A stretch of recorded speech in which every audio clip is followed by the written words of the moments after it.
Just 8 days ago, the subject's midsection showed no signs of definition. The anatomy was unconditioned, lacking any visible muscular structure. Today, the surface has changed. Faint, symmetrical lines of the abdominal wall are now visible. Only 8 days separate that initial baseline from the emergence of these physical markers. This raises a specific question of biological efficiency. How does a system force a visible structural adaptation in such a compressed timeframe? The answer isn't a sudden miracle. It is the result of specific, quantifiable inputs that forced the body to respond.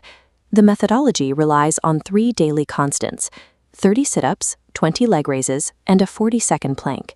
These numbers provide the minimum threshold of stress required to signal the abdominal muscles to begin structural reinforcement.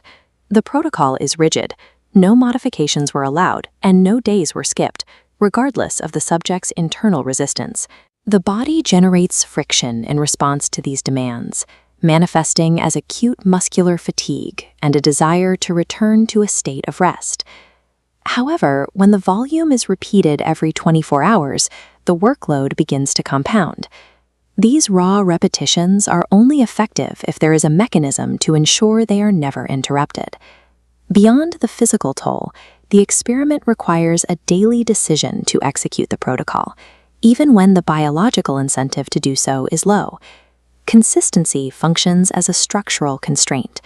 By removing the recovery gap, the body is denied the opportunity to return to its previous unconditioned state. During days 4 and 5, the data shows a divergence. Fatigue reaches its peak, while visual evidence remains at 0. Maintaining effort through this invisible window is the required proof of work. By day 8, the biological response catches up, and the visual spike occurs. At this stage, the focus shifts from the difficulty of the individual set to the necessity of the sequence. The subject sees that the result is a direct byproduct of the unbroken chain.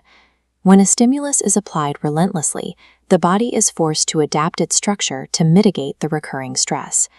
Re-examining the subject on day 8 provides the evidence of this adaptation. The core muscles have begun to change their physical profile.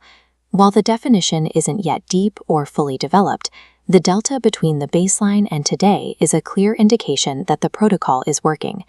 These visible results are a biological receipt, confirming that the cost of the daily repetitions was paid in full. But this state is temporary. If the daily inputs stop, the body will immediately begin to dismantle these new structures to save energy. To maintain the physical adaptation, the daily variables must escalate.